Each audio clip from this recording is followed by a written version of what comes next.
ਸਤਿ ਸ਼੍ਰੀ ਅਕਾਲ ਜੀ ਸਾਰਿਆਂ ਨੂੰ। ਸਵਾਗਤ ਹੈ ਤੁਹਾਡਾ ਇੱਕ ਵਾਰ ਫੇਰ ਸਾਡੇ YouTube ਚੈਨਲ ਤੇ। ਦੋਸਤੋ ਅੱਜ ਆਪਣੇ ਕੋਲ ਓਨੀਡਾ ਕੰਪਨੀ ਦਾ ਇਨਵਰਟਰ ਏਸੀ ਦਾ ਇਹ ਬੋਰਡ ਆਇਆ ਰਿਪੇਅਰ ਹੋਣ ਲਈ। ਇਸ ਦੇ ਵਿੱਚ ਦੋਸਤੋ ਪ੍ਰੋਬਲਮ ਇਹ ਹੈ ਕਿ ਇਸ ਦਾ ਕੰਪਰੈਸਰ ਸਟਾਰਟ ਨਹੀਂ ਹੋ ਰਿਹਾ ਤੇ P1 ਦਾ ਐਰਰ ਹੈ ਜਿਹੜਾ ਉਹ ਇੰਡੋਰ ਦੀ ਡਿਸਪਲੇ ਤੇ ਆ ਰਿਹਾ ਹੈ। P1 ਦਾ ਜਿਹੜਾ ਐਰਰ ਹੈ ਦੋਸਤੋ ਉਹ ਓਵਰ ਹਾਈ ਤੇ ਓਵਰ ਲੋ ਵੋਲਟੇਜ ਦਾ ਐਰਰ ਹੈਗਾ। ਇਸ ਦੀ ਲਿਸਟ ਦੇ ਵਿੱਚ ਆਪਾਂ ਦੇਖ ਲਿਆ ਹੈ। ਤਾਂ ਆਪਾਂ ਅੱਜ ਇਸ ਬੋਰਡ ਨੂੰ ਰਿਪੇਅਰ ਕਰਦੇ ਹਾਂ, ਦੇਖਦੇ ਹਾਂ ਇਸ ਦੇ ਵਿੱਚ ਕੀ ਪ੍ਰੋਬਲਮ ਨਿਕਲਦੀ ਹੈ। ਜੁੜੇ ਰਹੋ ਵੀਡੀਓ ਦੇ ਐਂਡ ਤੱਕ। ਸਭ ਤੋਂ ਪਹਿਲਾਂ ਆਪਾਂ ਇਸ ਨੂੰ ਪਾਵਰ ਦਿੰਦੇ ਹਾਂ ਦੋਸਤੋ। ਤੁਸੀਂ ਦੇਖ ਸਕਦੇ ਹੋ ਕਿ ਪਾਵਰ ਆਪਾਂ ਇਸ ਨੂੰ ਦੇਤੀ ਹੈ।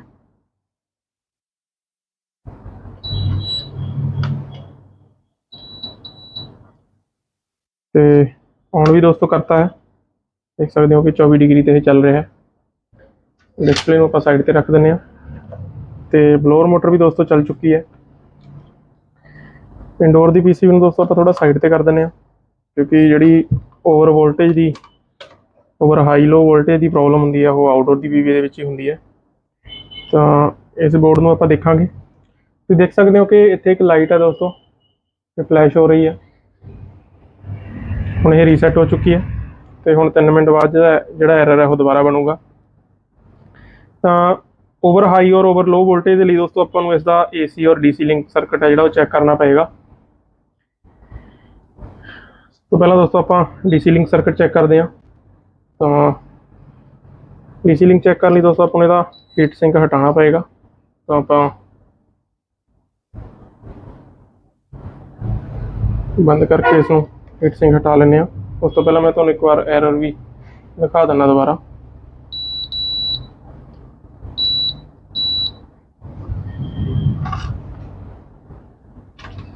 ਆਪਾਂ ਇਸ ਨੂੰ ਥੋੜਾ ਟਾਈਮ ਚੱਲਦੀ ਛੱਡਾਂਗੇ ਕਿਉਂਕਿ 3 ਮਿੰਟ ਬਾਅਦ ਜਿਹੜਾ ਐਰਰ ਹੈ ਉਹ ਆਊਗਾ।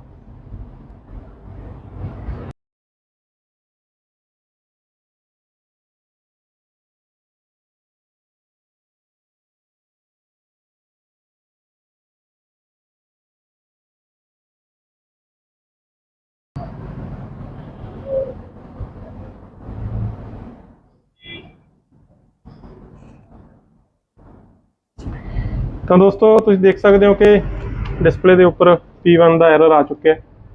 ਜਿਹੜੀ ਲਾਈਟ ਹੈ ਵੀ ਬਲਿੰਕ ਕਰਨਾ ਸ਼ੁਰੂ ਕਰ ਗਈ ਹੈ। ਤਾਂ ਦੋਸਤੋ P1 ਐਰਰ ਓਵਰ ਹਾਈ ਔਰ ਓਵਰ ਲੋ ਵੋਲਟੇਜ ਦਾ ਐਰਰ ਹੈ। ਤਾਂ ਆਪਾਂ ਇਸ ਨੂੰ ਬੰਦ ਕਰਕੇ ਇਹਦਾ ਹੀਟ ਸਿੰਕ ਖੋਲ੍ਹਦੇ ਹਾਂ ਤੇ ਇਹਦਾ ਸਰਕਟ ਹੈ ਜਿਹੜਾ ਉਹ ਟਰੇਸ ਕਰਦੇ ਹਾਂ।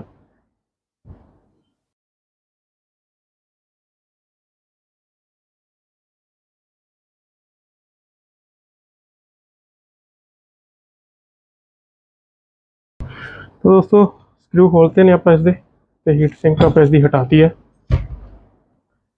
ਤਾਂ ਸਭ ਤੋਂ ਪਹਿਲਾਂ ਆਪਾਂ ਇਸਦਾ DC ਲਿੰਕ ਦਾ ਸਰਕਟ ਟਰੇਸ ਕਰਦੇ ਹਾਂ ਦੋਸਤੋ। ਦੇਖਦੇ ਹਾਂ ਕਿ ਕਿੱਥੇ ਦਾ DC ਲਿੰਕ ਸਰਕਟ ਬਣਿਆ ਹੋਇਆ। ਕੰਪਰੈਸਰ ਨੂੰ ਆਪਾਂ ਇੱਕ ਵਾਰ ਡਿਸਕਨੈਕਟ ਕਰ ਲੈਂਦੇ ਹਾਂ ਕਿਉਂਕਿ ਵਾਰ-ਵਾਰ ਇਸ ਦੇ ਵਿੱਚ ਪ੍ਰੋਬਲਮ ਆਉਂਦੀ ਹੈ ਆਪਾਂ ਨੂੰ।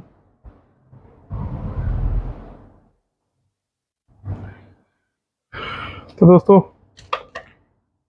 हम आप इसका DC लिंक सर्किट ट्रेस करते हैं।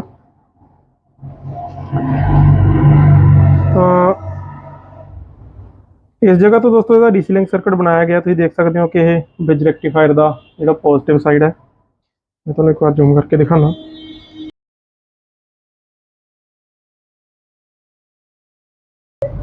ये वाली दोस्तों रजिस्टर है हाई वैल्यू की जी कि इतों पॉजिटिव साइड तो लगाई गई है ये वाली। और इसका जो प्रिंट है दोस्तों मैं तुम्हें मीटर चेक करवाना। ये इतों चल के दोस्तों ये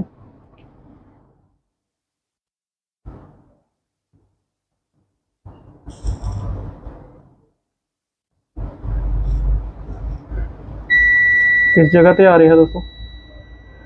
ये जी वाइट लाइन है ये वाली, इतों ये वाला प्रिंट दोस्तों PCB की दूसरी साइड तो जा रहा है। तो अपन PCB पलटा के देखनी पैनी है।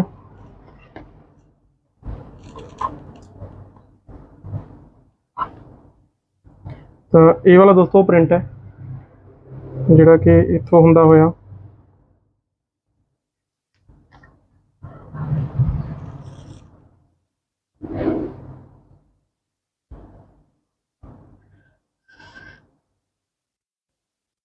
ये वाला दोस्तों प्रिंट है।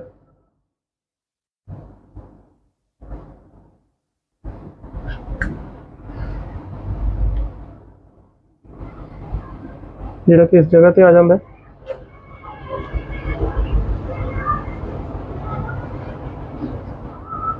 ਇਹ ਵਾਲਾ ਦੋਸਤੋ ਪ੍ਰਿੰਟ ਹੈ।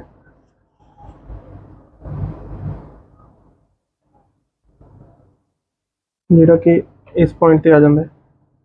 ਇੱਥੇ ਚੈੱਕ ਪੁਆਇੰਟ ਵੀ ਬਣਿਆ ਹੋਇਆ VAC ਦਾ।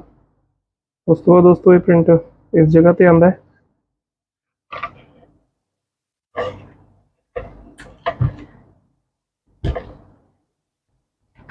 तो दोस्तों प्रिंट आप ट्रेस कर लिया है, जोड़ा कि इस डायोड से आ रहा है। तो तुहानूं मीटर नाल एक बार चैक करवाने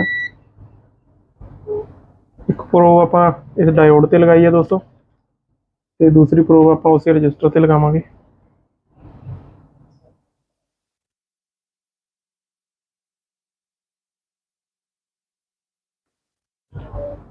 ये वाली रजिस्टर से दोस्तों आप एक प्रोब लगाई है, तो एक प्रोब डायोड से लगाई है। तो ये प्रिंट दोस्तों इस डायोड से आ चुके हैं। तो हुण आपां ये वाले सर्किट के वोल्टेज दोस्तों चैक करने ने। तो आप इसनूं ऑन करते हैं दोबारा तो।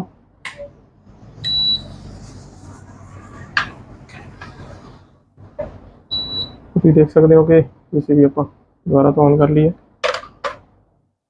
तो MCU दे विच दोस्तों दोबारा तो जी लाइट है वो फ्लैश करना शुरू कर गई है। तो आप इसके वोल्टेज चैक करवाने हैं सर्किट के किन्ने बन रहे हैं। तो ब्लैक प्रोब दोस्तों आप ग्राउंड से लगानी है। तो इस शंट रजिस्टर तो आप लगा लवेंगे कैप्सूल वाली साइड तो। इस डायोड से दोस्तों जिथे प्रिंट आ रहा सी, तो इत्थे आप दोस्तों चैक करते हैं कि 5.5 वोल्ट के करीब बन रहे हैं, जो कि ज़्यादा बन रहे हैं। क्योंकि ये वाली जी रजिस्टर है दोस्तों ये 1 मेगा ओम की लगी हुई है। तो जी ग्राउंड तो दोस्तों रजिस्टर लगी हुई है ये एक 10K की लगी हुई है। ये वाली रजिस्टर ग्राउंड तो लगी हुई है, तो जूम करके दिखाना।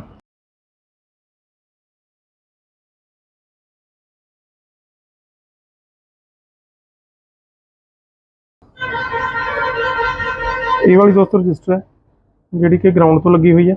ये वाला पॉइंट ग्राउंड का है। तो PCB को बंद करके मीटर नाल भी चैक कर लेने।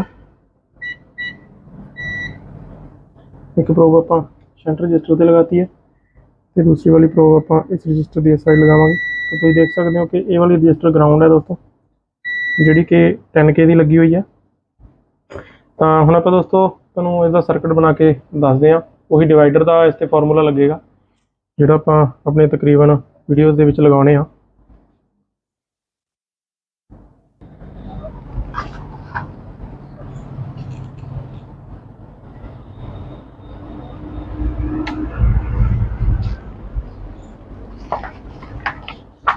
तो दोस्तों DC लिंक के बेसिकली होंदा की है कि पॉजिटिव 300 वोल्ट तो ग्राउंड तो एक सर्किट बनाया होंदा है।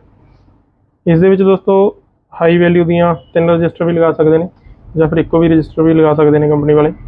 तो इस सर्किट के दोस्तों 1 मेगा ओम की एक रजिस्टर लगी हुई है, तो एक रजिस्टर दोस्तों ग्राउंड तो लगी हुई है जी कि 10K की है।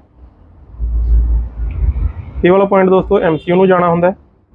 इस जगह पे दोस्तों एक प्रोटेक्शन लिए डायोड लग्या होंदा है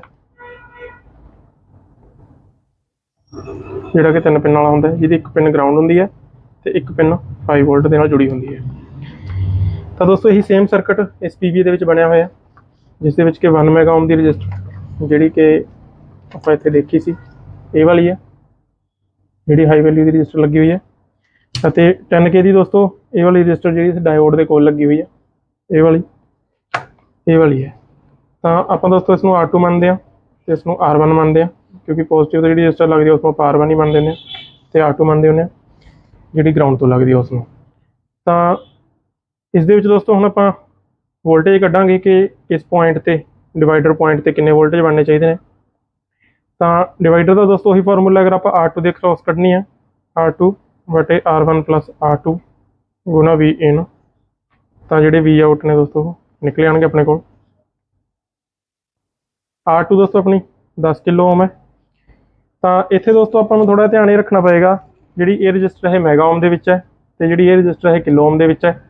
ਤਾਂ ਆਪਾਂ ਨੂੰ ਦੋਨਾਂ ਦੀ ਯੂਨਿਟ ਪਹਿਲਾਂ ਸੇਮ ਕਰਨੀ ਪਏਗੀ, ਜਾਂ ਤਾਂ ਮੈਗਾ ਓਮ ਨੂੰ ਕਿਲੋ ਓਮ ਬਣਾਉਣਾ ਪਏਗਾ ਅਤੇ ਜਾਂ ਫਿਰ ਕਿਲੋ ਓਮ ਨੂੰ ਮੈਗਾ ਓਮ ਬਣਾਉਣਾ ਪਏਗਾ। ਤਾਂ ਦੋਸਤੋ ਆਪਾਂ ਮੈਗਾ ਓਮ ਨੂੰ ਕਿਲੋ ਓਮ ਬਣਾ ਕੇ ਲਿਖਾਂਗੇ, ਤਾਂ ਇਸਨੂੰ ਆਪਾਂ ਕਨਵਰਟ ਕਰ ਲੈਂਦੇ ਹਾਂ। ਇਸ ਨੂੰ ਦੋਸਤੋ ਅਗਰ ਆਪਾਂ ਓਮ ਦੇ ਵਿੱਚ ਲਿਖਦੇ ਹਾਂ ਤਾਂ ਇਸ ਤਰ੍ਹਾਂ ਲਿਖਾਂਗੇ, ਔਰ ਇਸ ਨੂੰ ਅਗਰ ਆਪਾਂ ਕਿਲੋ ਓਮ ਦੇ ਵਿੱਚ ਲਿਖਣਾ ਹੋਵੇ ਤਾਂ ਇਸ ਨੂੰ ਆਪਾਂ 1000 ਕਿਲੋ ਓਮ ਲਿਖਦੇ ਹਾਂ। ਤਾਂ ਇਸ ਜਗ੍ਹਾ 'ਤੇ ਦੋਸਤੋ ਆਪਾਂ 1000 + 10 ਕਰਾਂਗੇ, ਅਤੇ ਵੀ ਇਨ ਦੋਸਤੋ ਆਪਾਂ ਕਰਾਂਗੇ ਜਿਹੜੇ ਵੋਲਟੇਜ ਇਨ ਹੋ ਰਹੇ ਨੇ, ਤਾਂ ਵੀ ਇਨ ਨੂੰ ਆਪਾਂ ਐਗਜ਼ੈਕਟ ਨਾਪ ਲਾਂਗੇ।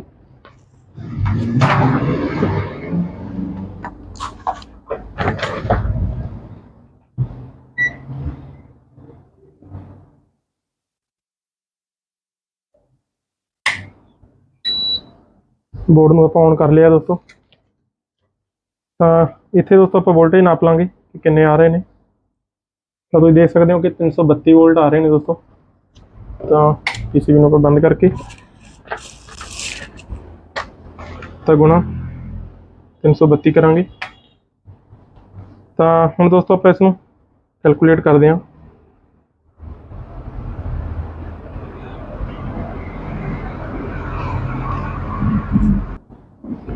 ਤਾਂ ਦੋਸਤੋ ਇਸ ਇਕੁਏਸ਼ਨ ਨੂੰ ਜਦੋਂ ਆਪਾਂ ਸੋਲਵ ਕਰਦੇ ਹਾਂ ਤਾਂ ਇੱਥੇ 3.32 ਵੋਲਟ ਬਣਦੇ ਨੇ, ਜੋ ਕਿ ਆਪਾਂ ਸਰਕਟ ਦੇ ਵਿੱਚ ਚੈੱਕ ਕਰ ਰਹੇ ਨੇ ਤਾਂ 5.5 ਵੋਲਟ ਬਣ ਰਹੇ ਨੇ, ਜੋ ਕਿ ਜ਼ਿਆਦਾ ਬਣ ਰਹੇ ਨੇ। ਤਾਂ ਹੁਣ ਆਪਾਂ ਚੈੱਕ ਕਰਦੇ ਹਾਂ ਕਿ ਵੋਲਟੇਜ ਜ਼ਿਆਦਾ ਕਿਉਂ ਬਣ ਰਹੇ ਨੇ।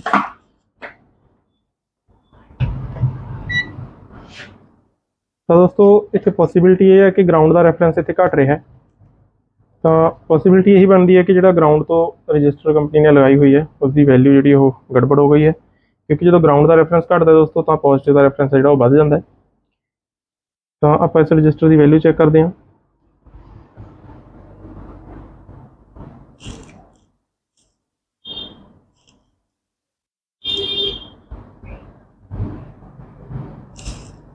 ਤਾਂ ਦੋਸਤੋ ਇਸ ਰਜਿਸਟਰ ਦੀ ਵੈਲਿਊ ਦੇਖ ਸਕਦੇ ਹੋ ਕਿ 40-45 ਕਿਲੋ ਓਮ 'ਤੇ ਜਾ ਕੇ ਵਾਪਸ ਆ ਜਾਂਦੀ ਹੈ, ਜੋ ਕਿ ਲਗਭਗ ਓਪਨ ਲੱਗ ਰਹੀ ਹੈ। ਤਾਂ ਆਪਾਂ ਇਸ ਨੂੰ ਓਪਨ ਕਰਦੇ ਹਾਂ ਦੋਸਤੋ, ਓਪਨ ਕਰਕੇ ਫਿਰ ਚੈੱਕ ਕਰਦੇ ਹਾਂ।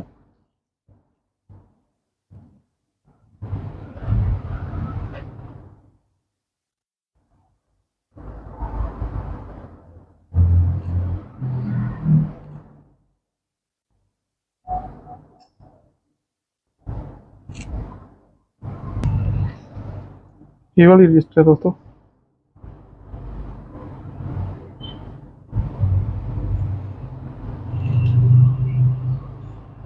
ਤਾਂ ਇਸਦੀ ਵੈਲਿਊ ਦੋਸਤੋ ਤੁਸੀਂ ਦੇਖ ਸਕਦੇ ਹੋ ਕਿ ਸਹੀ ਨਹੀਂ ਆ ਰਹੀ।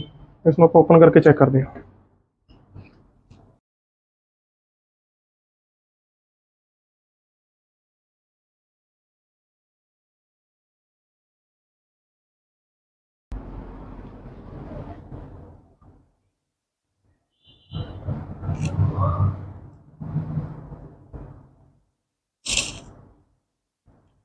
ਤਾਂ ਤੁਸੀਂ ਦੇਖ ਸਕਦੇ ਹੋ ਕਿ ਇਸਦੀ ਵੈਲਿਊ ਦੋਸਤੋ ਬਹੁਤ ਜ਼ਿਆਦਾ ਗੜਬੜ ਕਰ ਰਹੀ ਹੈ, ਜੋ ਕਿ 200-300 ਕਿਲੋ ਓਮ ਦੇ ਕਰੀਬ ਦੱਸ ਰਹੀ ਹੈ। ਤਾਂ ਆਪਾਂ ਇਸ ਦੀ ਜਗ੍ਹਾ 'ਤੇ ਦੋਸਤੋ ਨਵੀਂ ਰਜਿਸਟਰ ਲਗਾਉਂਦੇ ਹਾਂ। ਇਸਦੀ ਵੈਲਿਊ ਮੈਂ ਤੁਹਾਨੂੰ ਇੱਕ ਵਾਰ ਸਾਫ਼ ਕਰਕੇ ਇਸ ਨੂੰ ਦਿਖਾ ਦਿੰਦਾ।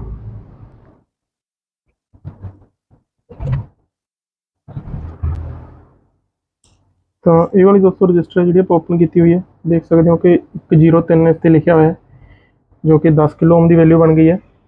ਤਾਂ ਇਸ ਦੀ ਜਗ੍ਹਾ 'ਤੇ ਆਪਾਂ ਨਵੀਂ ਰਜਿਸਟਰ ਲਗਾਉਂਦੇ ਹਾਂ। ਇਹ ਵਾਲੀ ਦੋਸਤੋ ਆਪਾਂ ਨਵੀਂ ਰਜਿਸਟਰ ਇਸ ਦੀ ਜਗ੍ਹਾ 'ਤੇ ਲਗਾਵਾਂਗੇ। ਦੇਖ ਸਕਦੇ ਹੋ ਕਿ 10 ਕਿਲੋ ਓਮ ਦੀ ਰਜਿਸਟਰ ਆਪਾਂ ਨਵੀਂ ਕੱਢ ਕੇ ਲਗਾਉਂਦੇ ਹਾਂ।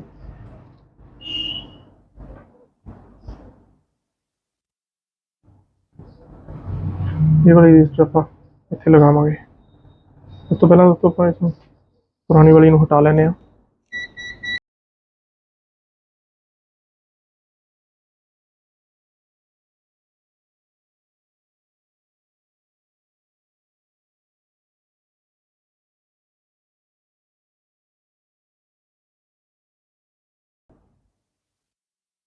ਤਾਂ ਆਪਾਂ ਇਸ ਦੀ ਵੈਲਿਊ ਚੈੱਕ ਕਰਦੇ ਹਾਂ ਦੋਸਤੋ। ਤੁਸੀਂ ਦੇਖ ਸਕਦੇ ਹੋ ਕਿ 3 ਕਿਲੋ ਓਮ 4 ਕਿਲੋ ਓਮ इसकी वैल्यू बोलना शुरू कर गई है। ये सर्किट ਦੇ ਵਿੱਚ ਹੋਣ ਕਰਕੇ ਦੋਸਤੋ ਘੱਟ ਬੋਲ ਰਹੀ ਹੈ, जो कि कोई प्रॉब्लम नहीं है। तो ਆਪਾਂ इसमें साफ करके ਇਸ ਤੋਂ ਬਾਅਦ ਸਰਕਟ ਨੂੰ ਔਨ ਕਰਦੇ ਹਾਂ ਤੇ ਦੇਖਦੇ ਹਾਂ ਕਿ ਜਿੱਥੇ ਪਹਿਲਾਂ 5.5 ਵੋਲਟ ਬਣ ਰਹੇ ਸੀ ਉੱਥੇ ਹੁਣ ਕਿੰਨੇ ਵੋਲਟੇਜ ਬਣਦੇ ਨੇ।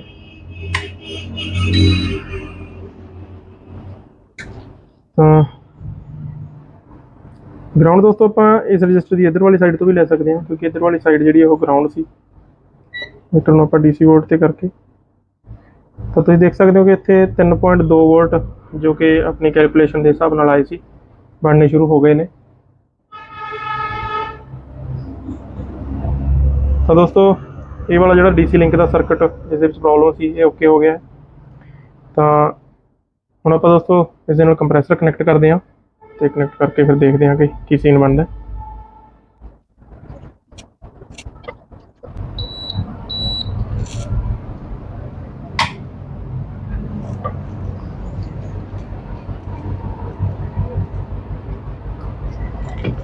तो दोस्तों कंप्रेसर का कनेक्टर पर लगाता है।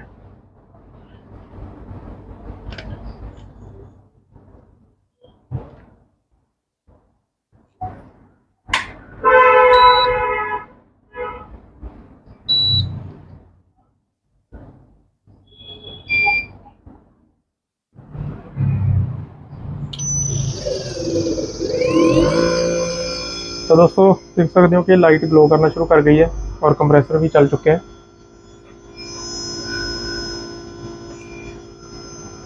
और PCB के उपर दोस्तों डिस्प्ले के उपर कोई भी एरर नहीं आ रहा। तो यह दोस्तों ओवर हाई लो वोल्टेज का एरर सी जो कि इस रजिस्टर के खराब होने के कारण आ रहा सी। तो दोस्तों हीट सिंक तो बिना आप इस सर्किट में ज़्यादा टाइम नहीं चलावांगे क्योंकि जो IPM है वो हीट हो जाता है। तो आप इसमें बंद करता है दोस्तों, जी प्रॉब्लम है वो सॉल्व हो चुकी है।